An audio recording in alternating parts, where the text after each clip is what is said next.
זה הפייסבוק אפילו. יש לך... זה לוחץ על סימולים. אתה מצלם אותי או את ה... את הזה. אוקיי. מה שאתה עושה? פתחתי ספרייה של סימולים, כולם רואים? כן. פה? דרך אגב, זו גרסה חדשה. זהו, אני לא מזהה, אני לא... אז תעבור את הגרסה יותר ישנה. לא, אנחנו עברנו על סימולים זה סימולים, כאילו... אבל אני לא פתאום לא מבין מה זה לשנות את זה. סימולים זה אותו סימולים, חבר'ה. מה אתה אומר? שלא זו לקח מישהו בקבוק. אל תדאג, נזכר.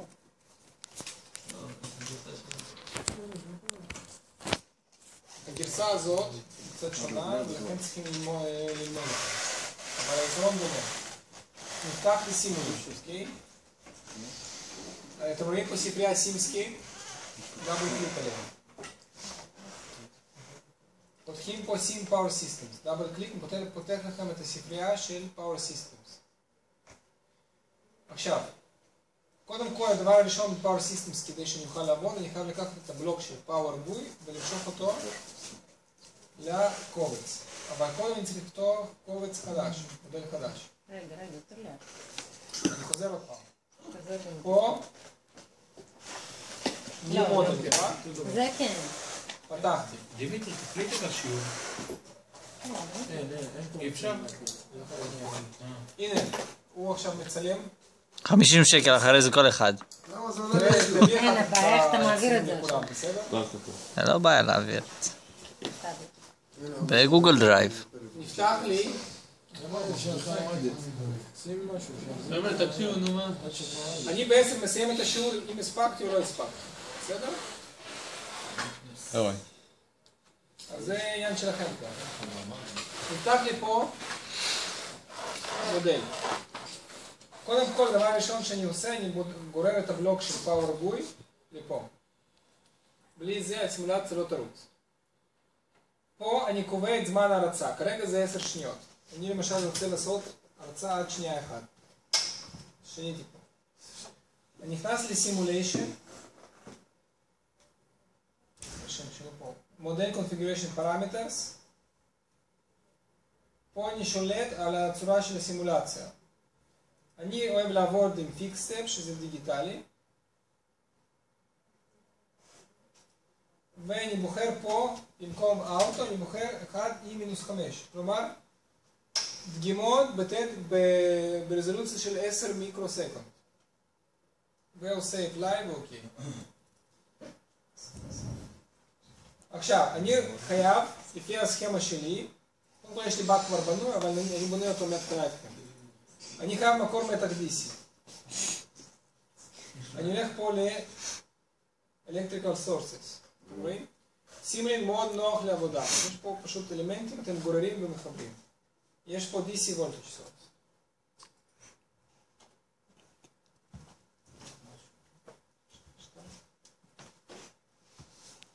אני גורר את המקור מתח DC, דאבל קליק עליו, אני יכול לשנות אותו, נניח שזה 100 פה. אני משאיר אותו ככה.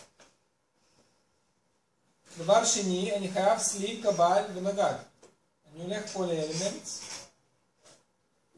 אתם רואים פה Series ILC Branch. אני גורר אותו לפה. עושה עליו דאבל קליק. אני יכול לבחור RLC, או רק R למשל, אז זה רק נגד. אוקיי?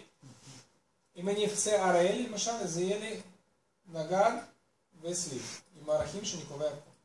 במקרה שלי אני צריך אותם בנפרד, R, ואני אעשה טק והדבק. קונטרול C, קונטרול V? כן, נגיד, אני עושה סליל, ואני עושה קבל. בסדר? עכשיו, קבל, אני חייב שהוא יהיה בצורה אנכית, אז אני עושה פה רוטייט, אני שומע פה הכל, רוטייט אנגלית. יכול להפוך את המסע. בסדר? בלי ידיים. אז הפכתי את הקבל, ואני רוצה גם להפוך את הנגד שיהיה לנו כמו בסיפוטים שלנו. יש לי פה נגד, סליל. חסר לי מפסק, שזה טרנזיסטור וחסרה לי דיודה. אני הולך לפאור אלקטרוניקס, יש לי פה הכל, יש לי פה IGBT, יש לי פה מפסק אידיאלי, יש לי פה מוספט ויש לי פה דיודה. קודם כל אני גורר את הדיודה, וניקח למשל, אני אקח מפסק אידיאלי, שיהיה לי יותר קל. אני זוכר בסימון כן, בטח. החדש, יש קוטביות מסוימת. לפחות זה הצלחת. זה החדש. צלם. אני יודע מה זה הישן, מה זה החדש. זה הכי חדש. זהו, השאלה היא בנגן, לפי מה אם די לדבר על גם הדיודה צריכה לעבור. זה גם לא הגיוני שבנגד תהיה קוטביות. לא, בגלל שיש פה פלוס בגלל שיש פלוס, באדום, אז קבל זרם במין. זה לשפר לבונוס.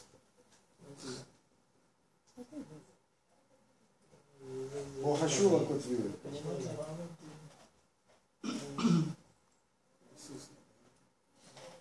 אז קודם כל אני מחבר את המעגל שלי.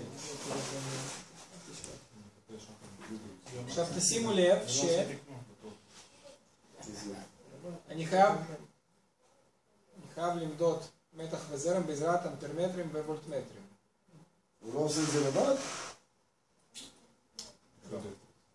אני הולך ל-measurement, voltage measurement זה וולטמטר, ו-current measurement זה מד זרם, אמפרמטר. למשל אני רוצה לשים פה מד זרם, אני רוצה לשים פה זרם בסליל נגיד ומתח ביציאה. אז אני מחבר בצורה כזאת את הוולטמטר.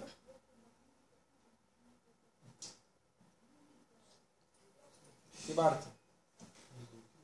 יש שאלות עד כאן? לא. בסדר גמור.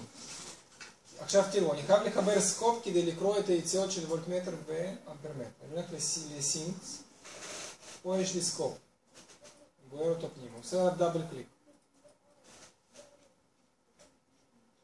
נפתח לי סקופ. קודם כל אני חייב שני צירים. אז אני בוחר פה שני צירים. אתם רואים number of axes. דבר נוסף, אני הולך להיסטורי, אתם רואים שיש פה היסטוריה 5,000 נקודות, הוא שומר רק 5,000 נקודות אחרונות. זה לא טוב, אתם תראו רק חלק האחרון של הגרף. צריכים להוסיף פה עוד אפסים. ואם אני עושה גם save data to workspace, אני יכול לקחת את הגלים האלה ולעשות עליהם חישובים של ה-THD, RMS, וגם לראות את הניתוח הספקטרלי, הוא יראה לך ממש פירוק להרמוניות, בתדר.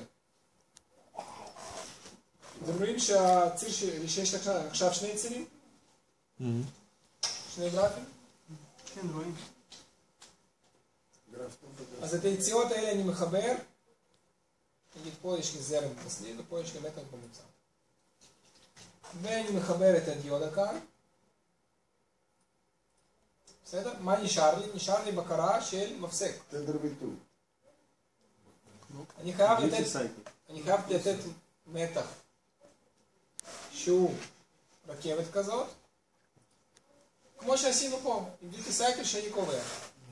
אני לוקח פה פולס ג'נרטור, קורר אותו לפה. בפולס ג'נרטור אני בוחר פה קודם כל זמן מחזור. אם אני למשל עובד בתדר שהוא 1 קילוהרץ, אז אני עושה 0.01, 1 חלקי תדר. פולס וויץ זה למעשה דיוטי סייקל. אם אני עושה נגיד 50% רוחב פולס, אז דיוטי סייקל שווה ל-50. לחצי, סליחה. אוקיי? זה העיקרון. עכשיו במקרה יש לי פה כבר בנוי אותו דבר, שיש לי פה מדידות של מתח וזרם וסליל בקבל. תראו, נגיד אני עושה פה מתח של 100 וולט. דיוטי סייקל בחרתי, קודם כל תדר לקחתי 10 קילוהרץ, דיוטי סייקל 0.7, ואני רוצה למדוד מה קורה לי פה במתחים וזרמים בתוך המעגל. אני לוחץ פה על פליי, שזה למעשה run, ואני מריץ את הסימולציה.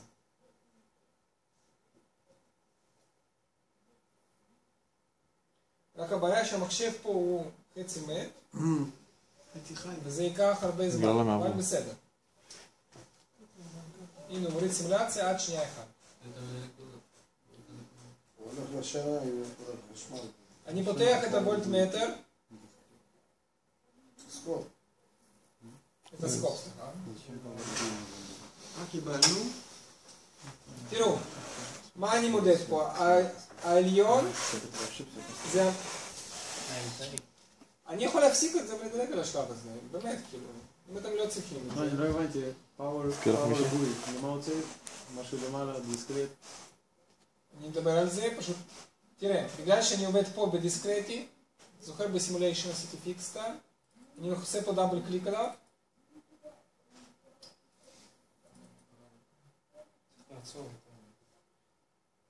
הנה, הוא נפתח. אתה רואה configure parameters? אני בחרתי פה, היה לפני איזה continuous, בחרתי דיסקרטי ושמתי 1 מיקרו. או 10 מיקרו, מה שאני רוצה. תכף נגיע גם לפאוור בוי.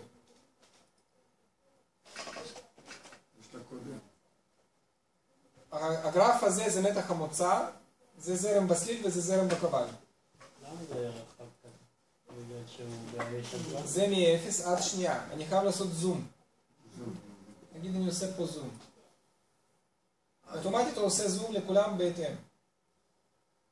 תשימו לב ששמתי דיוטי סייקל 0.7, אז אני מקבל מתח מוצא שהוא סביב 70, ויש לי פה אדווה כמו שלמדנו, זרם הסליל. אתם רואים? כמו שלמדנו. וזרם הקבל זה למעשה זרם הסליל רק שהוא רוכב על 0. מצב עבודה CCM. רואים? עכשיו, אני יכול לשנות את המצב, להקטין את הסליל למשל. אני אעשה סליל 50 מיקרון. כדי לעבור ל-DCM. למה המיתוג נראה AC קלאסי ולא איזה שם מדרגות? מה? בסוויץ'. אנחנו פה ב-DC טהור, נכון? כמה אדווה משנה לו? אם אני אעשה פוקוס אני אקבל את זה מרובעים או שאני תמיד אקבל מין AC כזה? לא, בגלל שהרזולוציה פה טובה, הוא מראה לך את הגל עצמו, כמו שאמור להיות, כמו שציירתי אז כשעשינו ניתוח. כן, זה בגלל הרזולוציה, זאת אומרת, זה הפוך, לא? זה לא אמור להיראות יותר... לא. לא, זה... בגלל הרזולוציה הגבוהה, אז אתה מקבל את זה באמת כמו AC. כמו שזה אמור להיות. אבל זה אמור להיות AC, אם אתה זוכר. כשעשינו ניתוח של באק ראינו שהמתח קביעה הוא AC. כן, הוא נבנה, אבל אז ממש בדיוק כך... אותו דבר, כן? הסימולציות זה בדיוק הכל לפי החישובים. זה חייב להיות אותו דבר. הקטנתי את הסליל עכשיו.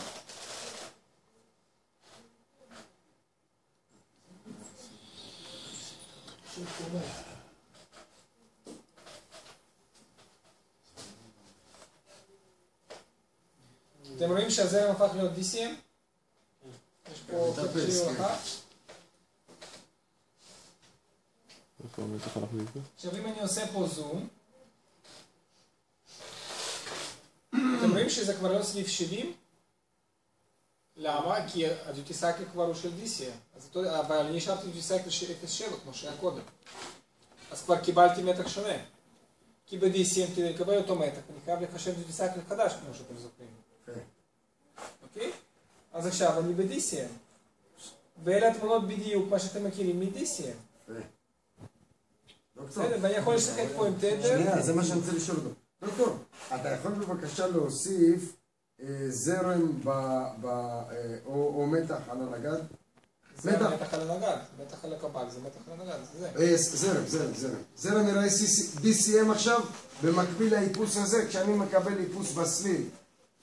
איך אני אראה אותו על הנגד? זרם בנגד, זה מתח על הנגד חלקי התנגדות. תהיה לו אותה צורה בדיוק. אותה צורה בדיוק, אבל חלקי הער. חלקי הער. זאת אומרת, לא ייווצר לי מצב של איפוס. לא, אני אומר, לא ייווצר, אבל מה אני אראה שם בקטע של האפס של הסליל? אתה לא רואה... על הנגד. הוא יהיה רציף על הנגד. תהיה לו בדיוק אותה צורה כמו פה. בדיוק אותו דבר, רק חלקי הער. חלקי הער. עכשיו תראו, אם אני מקשה עכשיו...